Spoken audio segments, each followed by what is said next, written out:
యాదాద్రి భువనగిరి జిల్లా వెలిగొండ మండల పరిధిలో ఉన్న పుణ్యక్షేత్రం శ్రీ మత్స్యగిరి గుట్ట లక్ష్మీ నరసింహస్వామి దేవస్థానం chairman Shri Kommareddy Naresh Kumar Reddy, EO S Mohan Babu ఆధ్వర్యంలో హుండీ లెక్కింపు నిర్వహించారు. సహాయ కమిషనర్ దేవాదాయ ధర్మాదాయ శాఖ నల్గొండ భాస్కర్ పర్యవేక్షణలో హుండీ లెక్కింపు జరిగింది. చైర్మన్ మీడియాతో మాట్లాడుతూ 114 రోజులకు గాను 11,89,195 రూపాయలు, నిత్యాన్నదాన ప్రసాదం 4,236 రూపాయలు ఆదాయం వచ్చినట్లు దేవస్థానం చైర్మన్ నరేష్ రెడ్డి తెలిపారు.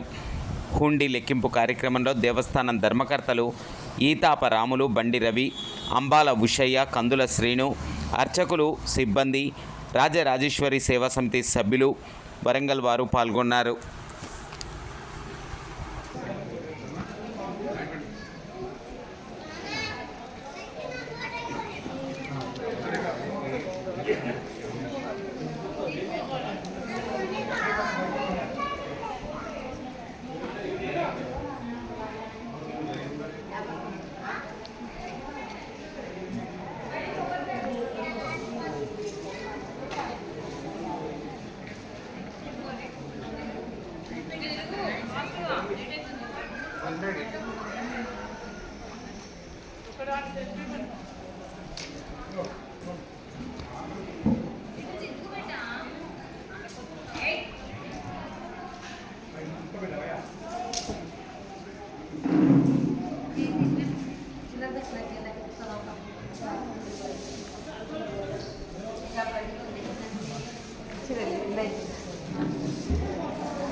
Sila,